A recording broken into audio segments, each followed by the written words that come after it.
And good morning back again this morning. Again, it's a little chilly out there, and we're on the eve of the new year, 2026. So back to have an opportunity to share with you this morning one of our candidates that is vying for the office of sheriff, and that is Mr. Demetrio Perez. He is a candidate for sheriff, and we're going to be talking to him this morning. Good morning, sir. Good morning. How are you? Excellent. Well, look, glad to have you in, and I got your thing right here. You got your sergeant stripes and your rocker down to the bottom there. I look good, ain't I? Yeah, you look real good. Anyway, look, pleased to have you here at WIDU. Certainly. So on your sheet here, it looks like you have you retired Army combat vet, 20 years, retired Cumberland County deputy, 18 years, and a security specialist with the Cumberland County Schools from 2018 to the present. And solid law enforcement background. Let's talk about your filing for sheriff. How did that come about? I'm going to say about a year ago, sitting on a year ago, after hearing a lot of things, here and there about the motivation, the morale,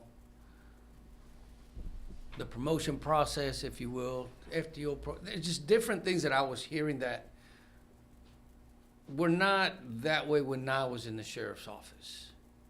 And it seemed like these kids were just going up against a wall.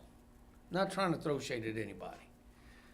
But the way I knew the sheriff's office, that is not what I was hearing. I was hoping that in the time that I had retired, that things would have progressed and gotten a lot better. Right. But it just seemed like things were just taking a step backwards. And I just couldn't understand it. And I'm thinking to myself, I can sit here and just hear this over and over and over and over, or I could do something about it. People always talk about change. We need change. We need change. You're not going to have change unless you make change. And I'll be honest with you. It's just like in the middle of the night, it just came to me. You need to run. Didn't question it really. I mean, I was kind of like thrown back a little bit, but I didn't question because I've never questioned anything that has been put before me. I know that it's there for a reason, and I just have to follow that voice. I just have to do it. So I'm taking all my military experience, I'm taking what I learned in the sheriff's office, what I'm doing currently, and I said, you know what, I can be the change. I just have to have that chance. I just need to find that spark, and that's what I've been looking for. And thankfully, I've got a good friend of mine who said, you know what, P-Dog, and that's what he called me. They've been knowing this cat for a long time. He says, you might want to do this. If that's what you think the calling is, then you need to go for it. So I sat down, I talked to my family, I talked to my kids and my wife, and they're like, if this is something that you feel that you have to do, that you're being told to do, that you're being driven to do, then do it. And that's where we're at right now. I just want to, I don't want to make the change, I want to be the change. And I'm asking for the public to give me that trust. Find something, hear my voice out, and just listen to the genuine concern that I have. I can sit here and I can brag all day long about my accomplishments, but if it's not genuine, people are going to find that out. They're going to hear it. And I've never been a fake person, never. I've never run from a challenge. This is a challenge that I must face. That's where I'm at. So is there any one thing that jumps out at you that you would prioritize that you think that needs to certainly be, that the county needs to move in a different direction? Well, I would say it starts with recruiting. I was a recruiter for 2 years with the sheriff's office. Okay. And it has to be detailed. You cannot miss any information when you're trying to hire somebody, because you just might be bringing in a bad actor. Unbeknownst to you, if you don't do your homework when you're doing the background investigations and you allow for a loophole, you could be bringing in a bad actor. And it starts with recruitment. You have to make it appealing Not just appealing. You need to let people know, listen, this county is you. You are a stakeholder. If you do come on board and become a deputy, you are a stakeholder.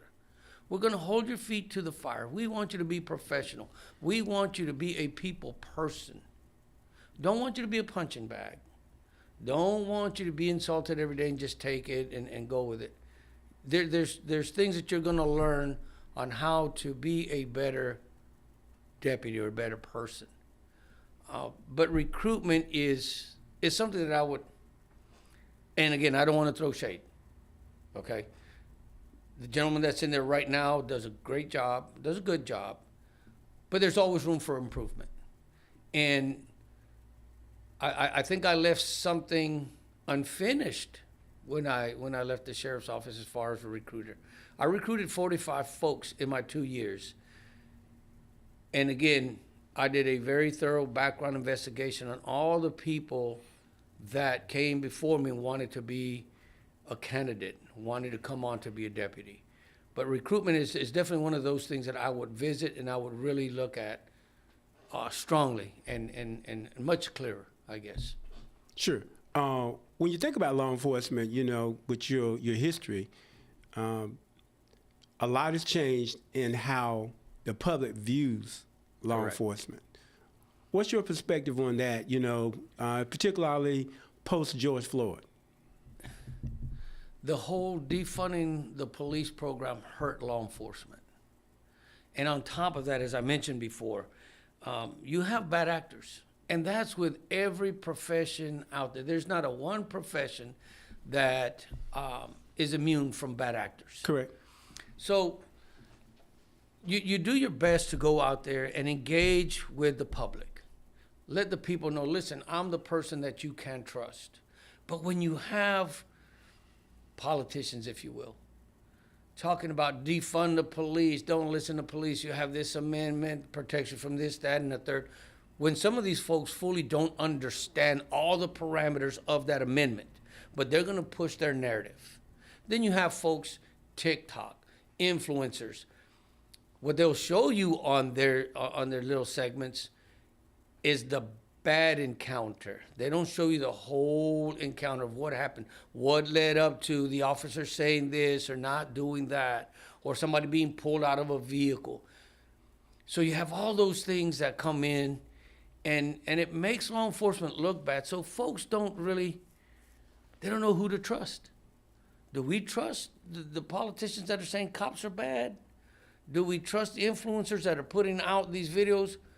Or do we sit back and we think, this is a very noble profession. These people don't wake up in the morning to harass people. They wake up in the morning, they put on their uniform, they want to protect, they want to serve. But when you have bad actors, you have to identify them. You have to push those folks out. Because on top of the other things, that's what's making people not trust law enforcement. I'm not saying that people have given up on law enforcement. We just need to do better. We need to be better at engaging the public. We need to get better at making them understand that we are there to protect them, to protect their property, to protect their rights. We're not there to harass them. That's not what law enforcement is about. Law enforcement is about caring. Law enforcement is about protecting. And that's what I experienced. That's what I learned, and that's one of the part that I miss is being out there with the general public. I'm out with the public where I'm at now, but at a different capacity. So, for those voters out there and those people making a consideration, let me see how many. I forget exactly how many people have filed for sheriff, but what would make them vote for you? What would you say stands out that would make you different from the others that are running? You run in a primary. There would be a general election, so there are some Democrats running, and then I think it's one Republican that's running. So there will be a general election. This won't be decided until November, but coming up on March 3rd, early voting and all of that. what sets you aside, and why should voters choose Mr. Demetrio Perez for sheriff? I'm going to say out of all the characteristics, it would be my integrity.